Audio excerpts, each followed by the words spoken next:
Our next speaker is Tenzin Kunga. Tenzin describes himself as a proud Tibetan, now living in London.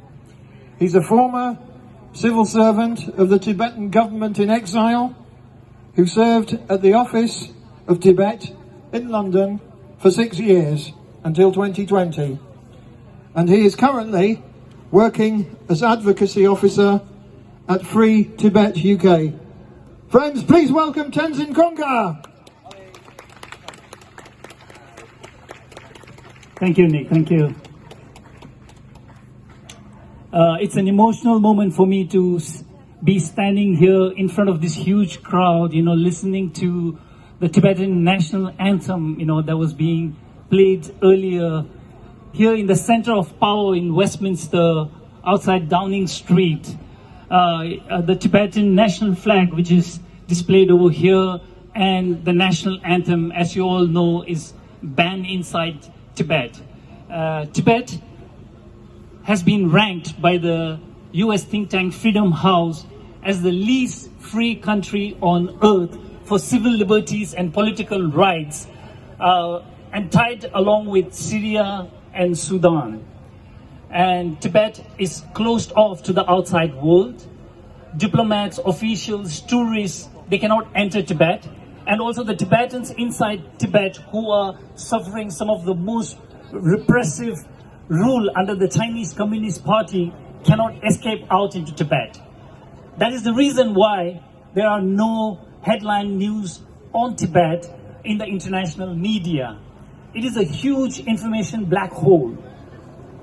But today we are gathered here for a different reason, to commemorate a very important date in China's history. A date which has a huge historical significance in a nation's evolution towards democracy, when the freedom-loving people rallied and rose up against the ruling establishment, calling for more rights, freedom, liberty. Today, people like all of us over here have gathered here to commemorate and remember that date. The Chinese Communist Party is trying its best to erase this date from the Chinese people's memories.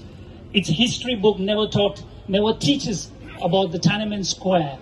And also, with the outside world, the Chinese Communist Party and the leaders do not want any discussion about Tiananmen. And this has also become a taboo subject like the other two T's, Tibet and Taiwan. But the people who are gathered over here, the energy over here is really palpable. The people gathered here are commemorating what the Chinese military and the army did 33 years ago today on unarmed Chinese students and Chinese people who were basically calling for more freedom and more rights. As long as the Chinese Communist Party is in power in China, Tibetans and also people like all of us are gathered over here, and like the hundreds and thousands who are gathered around the world commemorating this important anniversary, will make sure that the Chinese Communist Party and the leaders are reminded of the inhumane military atrocities that they committed on their own people. We will never let the world forget Tiananmen Square massacre. We will never let the world forget Tiananmen Square massacre.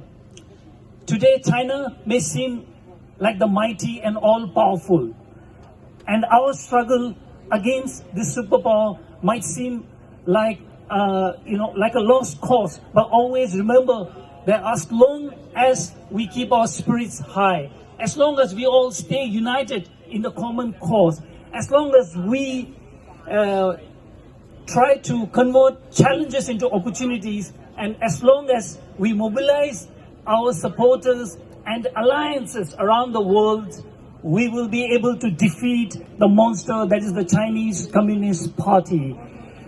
Tibetans around the world stand today in solidarity with our Ukrainian friends with our Hong Konger friends, with all the Uyghurs, with Southern Mongolia, with Taiwan. We are always there with you, and I stand here to say that Tibet stands with all of you. Free Tibet, free East Turkestan, free Hong Kong, free Taiwan, free Mongolia. Thank you so much. Thank you.